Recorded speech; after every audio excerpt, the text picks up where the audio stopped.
Welcome. Here we'll be showing off Sylon'S Arena Challenge. It's a arena of my own creation, as well as a very interesting challenge here we've got. We're here standing in my Twine SSD 10. Interestingly to note, Twine SSD 10 produces power level 140 minions. Highest power level minions available in the game are outside of an event. Obviously we've seen higher in events. What we've got here is a mix between a survival as well as kill challenge arena. It is 5 tiles by 7 in the actual arena itself.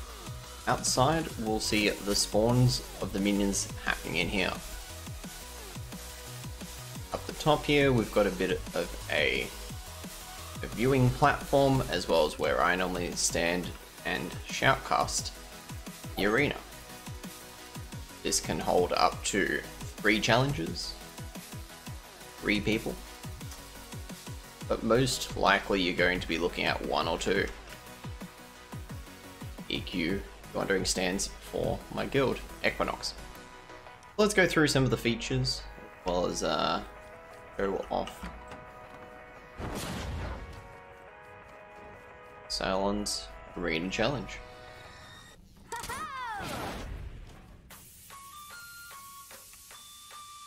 Get back up here. Alright, so like I said, this will be my viewing platform. We have normally 1, 2, I haven't tried 3 yet, but we could run 3 as well. 3 people running around there trying to kill as many husks as they can.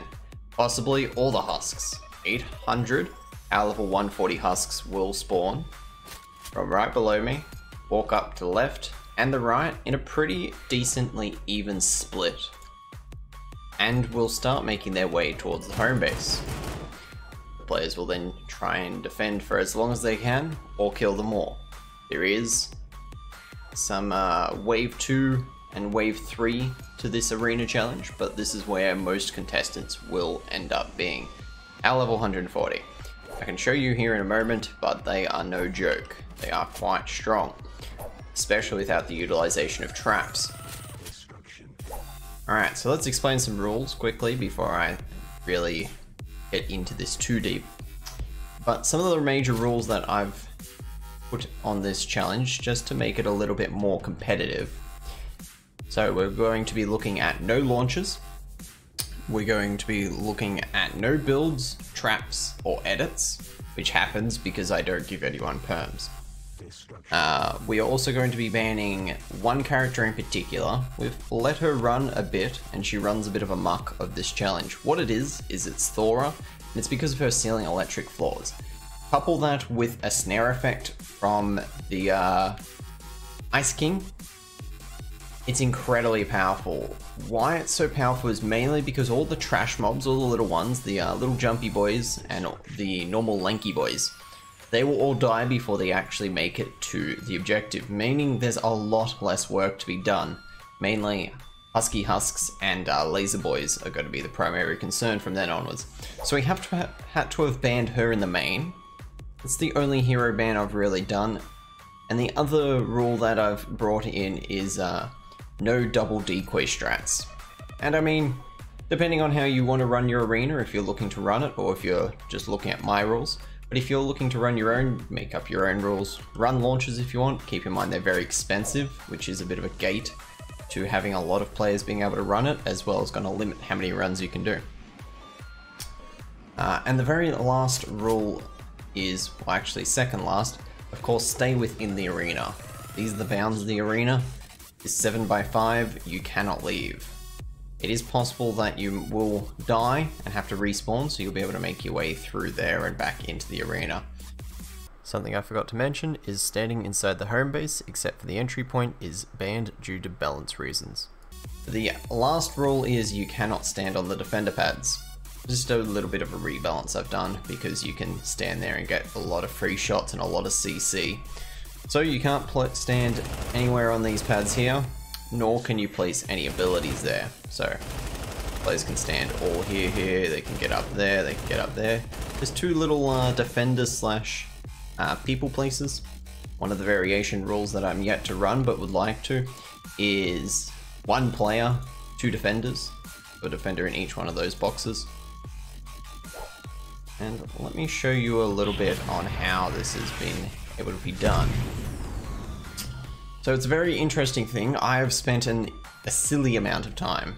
I don't know if you'd believe me if I told you how much time I've spent on getting this pathing to work perfectly, but I have managed, and I will show that to you in a second. But this is how I've done so. If you're looking to replicate it, you're wanting to do so I swap between brick and metal here. That's because you have different husks that are of course going to be doing different damage types to different materials. So I start with brick. In fact, I do a double layer of brick, then I've got a metal layer, then another metal layer, and then a brick layer, and then these gas traps. I also have a few traps here. All of this, basically what it's trying to do is add resistance. Husks have some sort of resistance meter, if you will, and if they see, let's say this equals, so one of these tiles equals 1 and a trap on it equals another, then that tile there with the trap wall spikes on the other side is 2 resistant, then 3, and 5, and so forth. For whatever reason, I've worked out that this exact setup here will lead to the right amount of resistance. So minions will not bang on the walls, they will not path over here. They will instead walk up those ramps. Even if there is a few obstacles up there, they will still walk all the way up there. At this point in time, I should probably note that some of the early work on this pathing, credit will go to, of course, Allura SC, another PvE streamer, and the White Sushi himself. Got a lot of you guys maybe on Reddit are familiar with him. 2 very, very fantastic content creators have put a bit of time into the pathing. We got to the point where we just didn't think there was anything we could do with it, and I then have spent another 20 or so hours working on the pathing and this arena. So this is what I've come up with. Pretty cool looking arena that is very functional. Alright, let's show off a few of the things. So we've got a couple peak spots for players to sort of peek in and out, get a decent amount of cover. These ones here, these ones are a little bit higher, allowing ninjas to double jump and kunai and whatnot. You got these little side bits. Interestingly enough, you can shoot through those, which can come in very, very handy. Same sort of thing happening here. And then again, it's a total mirror, so it's all just a mirror image of one another. This arena is mainly being built with a duo sort of situation in mind, but works very well for a trio. Works very well for a solo, I should say. I'm yet to try a trio, but I don't see why it wouldn't work. In fact, it's just going to be a little bit easier, right? So the husks will spawn here when activated. We'll do that in just a second to show this off. I've, for aesthetical reasons, locked all this up to make it sort of like a dark, gloomy arena. Gives you the atmosphere and the feel of basically you've got to survive. You got to fight your way out, and I think I've done that pretty well. Pretty sick. Alright, so the last thing to say before we start up a round, not that it's going to matter because I'm solo and I've got a very weird kit on. Actually, I've got the new spear kit on. Nice weapon, by the way, very powerful. Is that there is some backup areas, or I should say wave 2 and 3, as the community will start getting onto this challenge and start finding some meta strats and some interesting ideas and some powerful duo combinations. We're going to see more and more people get to the second and third wave. I've seen a few groups getting here. Honestly, not too many. So that's the 800 kills will happen in there, and then we have what I just call the wasteland arena, if you will. So here you've got mostly lobbers will be coming, some flingers as well, and just a lot of minions. As you can see, there isn't actually anywhere to put your base that is going to be really useful. That platform there is just for me, by the way, just so when I'm doing the shoutcasting, the commentating. So as you can see, there's no cover. They can't obviously build, so they can't do anything about that. They could perhaps put their base down over there if they want, but literally will do nothing for them. So the idea is that we're having a complete reversal in tactics. Over there, we have a very small closed-in environment with ample cover and good opportunities to use constructors, ninjas, soldiers, opportunities to use every ability, every kit. Here, it's quite the opposite. You are going to have to turtle. You're going to have to be really, really slow and cautious and careful. 800 kills. Sorry about my phone. Like a tweet from Fortnite, actually. So 800 kills, that's going to be a different way of playing than just survival, because this is 5 minutes, and honestly it's 5 minutes of hell. It is quite hard. I have seen a few teams get within about a minute or so of being able to finish this one up. So if they do manage to do that, we do have a third wave, and honestly this is the final wave. I cannot see anyone passing this. I'd be extremely impressed if anyone could pass this, but if we now make our way over here with the timer would be ticking, so the contestants are running, or hoverboarding over here. And then we're going to get ourselves to E, commonly referred to as the Devil Amp. But people do not like this amplifier, mainly because of the spawns. They spawn everywhere here. Absolutely everywhere. And as you can see, somehow there's even less cover and less sort of usability around here. So this is really definitely going to be the decider. With all these things, what we can do is sort of score and gauge the contestants. We could have the survival score, which is basically what we're running now, but we could also awarding points to different characters and different weapon use, basically style points, if you will. Other stuff like that, contestants can get a score, and I'm running a leaderboard. Currently the leaderboard, like I said, is just survival, as we are kind of in the early days of this challenge. I've been running it for about 3 or 4 days on Twitch, and I think we'll see this change quite a few different times. I want to do this so I can start getting this challenge out to some of the other Save the World streamers, YouTubers, content creators, as well as allow the opportunity from people coming in from different communities as well to come into my stream and try this out, for example, or recreate it themselves to have some fun. As I said, it's power level 140. Outside of an actual event, we are looking at power level 118 in 4-player missions and 130 solo. Solo, sorry. 130 on normal missions, but normal missions don't have a lot of spawns either. As well as if you're playing any of those in teams, with the, you know, exception of AFKs. Or just trolls, they're going to be a cakewalk. So for a lot of the high-end community, this is going to be endgame content of some sort, or challenge content, if you will, and something that so far I've been seeing insanely positive reaction to.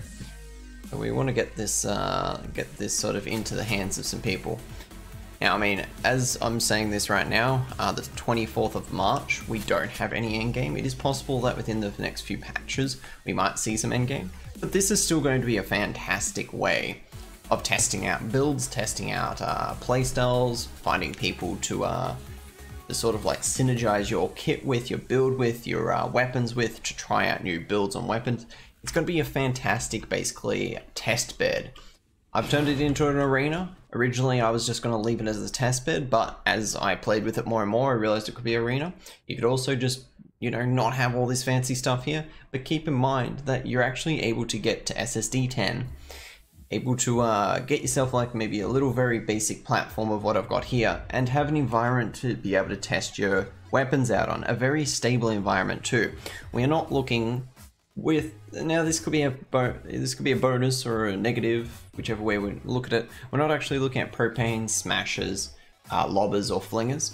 It is laser boys, little jumpy boys, slender boys, and the husky husks. So that controlled environment allows a very, you know, you're able to really hone in the maps, or hone in the build, or the viability, or whatever that you're looking for. Well, let's give this a run. By the way, I should have mentioned this earlier, but I'm on minimal HUD mode. That's because when I stand up there and shoutcast, it's nice.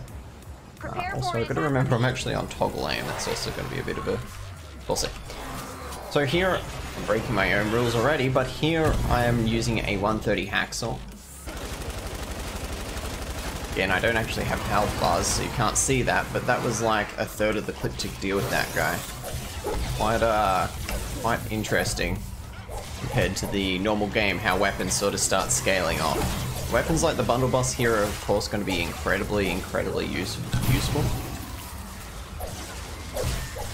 But if you can make other weapons work, well, that's all to the viability of the kit. Dragon Days is something that we've seen here working incredibly well. As you can see, I was proccing a explosion every time my shields were going off, and that was stunning and knocking back all the minions. Very, very powerful sort of thing. Couple that with any sort of like Din-Max perk, which I just realized my kit. I have quad jump right now because I was building Serena and not Din-Max. That's why I died so quickly actually. The kit's like totally gimped without Din-Max, but with things like Din-Max, you're able to really proc some crazy stuff. So that's a little bit of an example of something that's become a little bit meta here. So yeah, as you can see, I died incredibly quickly. Kind of like scuffed up my build a little bit. But yeah, it's no cakewalk, it's no pushover. So I'll make sure I include some more gameplay of some of our viewers and some of the other streamers. Perhaps I'll include the best run to date, which will be all part of it. Which will be Titastic and a Killer Boy Pablo. They're both Twitch streamers. As well as a bunch of other people have been, of course, trying it out. We've had probably like 50 or so contestants, maybe even more. We've been smashing this out indeed. So you go. Let me just have a quick think. Did I miss anything in particular? I mean, you can build this out if you're looking to replicate this. You can build it out of whatever you want. Of course, all these wall lights are absolutely overkill and ridiculous, but they give a great atmospheric effect. The colon, the D colon, smiling. But yeah, you can build this out of metal. You can build this. I want to build it out of wood, especially the ground. You could do everything else, the walls, the this. You can build it all out of wood. I would not build the floors. I would say bricks, the least it should be. That's just because of the pathing mechanics I was talking about down here. So let's start it up again and I'll really show you off how they sort of path. There's a little bit of RNG, the spawns you do get. Sometimes you get spawns like right behind those walls there, sometimes you get ones in that corner there, other times they're just all straight. So left and right, the way they sort of split is a little bit based on the RNG here. Shield power increasing. So it's also, you're going to be getting a bit of RNG when it comes to nature, water, or fire. That's just, you know, a bit of part of this game, so I leave that up to chance to see. Yeah, here we'll see them mostly on a left-hand spawn, so most of the minions here are going to go to the left-hand side. Still a decent amount coming onto the right. As you can see, they're all pathing up correctly. No one's going down below where they shouldn't be going. Nice and smooth. That block there is quite important actually if you want them to split correctly. If you don't have that block there, most of them will go to the right-hand side, just because these spawns are sorry, stage right, I should say. Just because You were robbed. the minions sort of, more spawns happen on stage right. The storm was not joking around. Alright, I think I'll leave this here. Explained all the rules, given a bit of an insight to how to build this. Of course, there's a lot of personal flair you could put into a build like this, or just like bare bones as heck if you're just looking to try weapons out on it. I mentioned this, but I'll also once again put out the invitation. Make sure you drop by the stream if you want to try this out for yourself, perhaps be able to score on the leaderboard. Check with us that day. If we're running it, it will be in the title of my stream if we're running it, or if it's duos, solos, trios. I guess I could join in, so it could also be 4 people. I have to be here, of course. But maybe even one day it could be 4 people, and we see. You could have meme strats, you could have power level 82 only weapons, you could have 1-star heroes, you could do all sorts of silly stuff with this. The content creation behind a challenge like this is huge. This being Sylon'S Challenge Arena. And that will lead me to just the very last thing. If you are looking at making content on it or want to reference it, we have adaptedly named it Sylon'S Challenge Arena. Alright, I'll include some gameplay to finish this video off. Is 700 kills, but we are on critical damage. It can take 2 hits from a Husky or 4 small minions, I do believe, before that is GG. So, this is going to be crucial times. No more stuff-ups, nothing can get past them. They are now starting to really be concerned about the packs. They are dealing with them as quickly and efficiently as possible. This could be a fail right here. Let's see, Ryan is able to freeze both of them. Crucial freeze coming in from Ryan. That freeze melee attacker coming in very handy. Ryan does go down though for the effort. I don't think Niles can get him. Niles cannot use that cover that much. I will allow him to use it that one time just quickly, but any more than that and that would have been a bit of a slap. Alright, Niles is coming in very hot. He is in a little bit of trouble. I think he might be dead, but Ryan is coming in. Clutch decoy down. Yes, clutch decoy. Pulling them all off to the side. Gets the res. I think he's going for the res. If he can get the res, that is going to be crucial. Yes, he gets the res. 30 minions are remaining. This one's going to come down to the nail. Ryan accidentally pulls out his pickaxe. That could have been a big mistake. 1 HP left on the base. 14 kills are remaining. This is going to be down to the wire. They have got a crucial decoy down, but that is the last decoy he's going to be able to place, as now Ryan has gone down, unless they did it on the skin of their teeth. All right, that is going to be the closest clear we have seen. Holy shit, they did it. Can we get some smiles in chat? Let's send them some positive energy, as they are now going to be progressing into Amplifier D, the Wasteland. Holy shit. That was like crazy close. All right, let's see if they've learned anything from their first round here. It gave me anxiety, that really did. Some smiles for some good luck. Good luck. Alright, there was a few misclicks coming in from both members here, but nonetheless, that is a very strong showing. Here we have 5 minutes starting on the clock. Alright, Nature Husks, that is a little bit brutal. That is going to be maybe something that is going to cause some issues. Some early lobbers are straight away becoming a bit of an issue. They are both hugging the same area, which means one lob could be damaging both of them. I think Ryan might be going down here in a sec with that last barrage. Yes, I was correct, he did go down. Insult to injury, he is getting spammed to the heckers by those lobbers. This is an incredibly dangerous situation for them to get in. Niles is now dead. Ryan needs to get that decoy down. Did it get it down? He did get it down.